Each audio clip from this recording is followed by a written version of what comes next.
Hey guys, what's up? What's going on out there? Today, Brent Abel here, webtennis.com, with another episode of, get that out of the way, another episode of the Tennis Mindset Project. Hope you're having a spectacular day so far, wherever you are. Hey, got a short little quick message for you today on something that I don't know how long ago I discovered it, but once I realized this, it really made a huge difference in terms of being able to mentally stay on an even keel throughout the point. And one thing I noticed is that as the point went on, that my swing speed in general started to get a little faster, a little faster. So, like with the return to serve, swing speed was pretty good, and then the next whatever came back, maybe the swing speed was a little bit more. And really, what it eventually it kind of convinced me of was that I would just get a little more and more anxious. I'd kind of crank up the anxiety level a little bit as the point got longer and longer. And the way it really kind of showed up was that my swing speed, again, I don't have any hard data on this, so I can't actually give you any proof of it. But for me, the sense, the feeling is that my ground strokes, especially, the swing speed would just get a little faster, and I would start to lose control of whatever I wanted to do with that shot. And it just ended up with too many unforced errors later in the point. So what I came to believe was that, well, and not that we want to slow swing speed down, we want to be able to have nice, clean, natural swing speed out through the ball, whether it's forehand or backhand.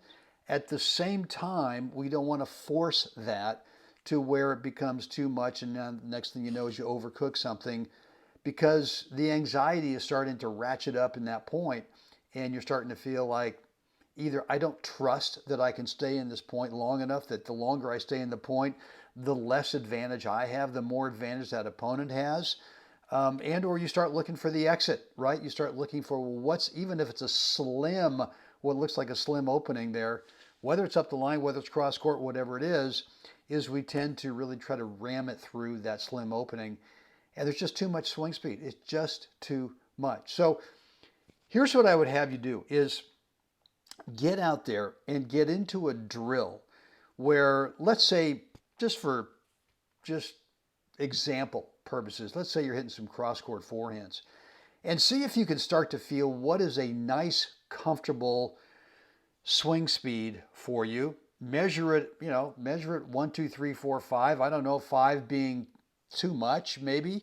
1 being just absolutely too slow, where it's just sitting up over there. But somewhere around 4, you're feeling, between 3 and 4, you're sort of feeling this very comfortable swing speed where you're hitting high quality shots. They've got a nice high quality spin. You're not grippy on the racket handle, right? You got a relaxed grip so that you're getting natural swing speed. Because of that, you're getting a natural higher quality spin, whether it's top spin or whether it's underspin. And see if you can't get into that drill where you now start to go, okay, let's see if I can hit 10 of these in a row with the same swing speed. Don't worry too much about I mean, obviously, if you're going cross court, direction is important, but don't worry about depth. Don't worry about height. Just try to sense, am I able to control the swing speed that I want? That's, let's say, at a 3.5 to 4 out of scale of 5, or whatever it is that you feel that you can control, and just do that. Just see if you can build up to 10 shots in a row where you're really feeling that same exact swing speed. Eventually, over time, what will happen is you've grooved that, you've myelinated that feeling so deeply into your neural system that when you go out and play a point, now what happens is you feel comfortable staying in the point at a controllable swing speed that you've got, which kind of means that you're not rushing to end the point. You're not feeling this anxiety as you go into, all right, there's a return, now here comes a second shot. By the time you hit a third shot, to where you're not just kind of freaking out and looking to end the point. No, you're still feeling that, all right, this is a neutral ball the guy's giving me. I don't really have a huge offensive opportunity, so that's okay. We'll just go ahead and go with that practiced swing speed that you've developed over time. And I think what you're going to find is that you make a whole lot less unforced errors, and that sooner than later in the point, you're going to get a really good low risk offensive opportunity without having to take a risk of going up to that swing speed of 5. And look, a lot of this is just you just don't sense it, right? It's just kind of unconscious. You just don't know what's going on. But I think if we could measure swing speed and discover that a lot of unforced errors are happening later in the points only because the swing speed's just whoa. So hope this has been helpful. Get out there, work on it, feel that swing speed, and I think you'll soon develop with your own unique style of play. What's a 4 on a scale of 5 swing speed wise, where 5 is just, you can do it from time to time, but it's really risky, meaning that you just can't control it often enough. So if you can find that 4 where it's high quality, but man, you feel like you can just repeat this thing over and over again, that's what we're looking for.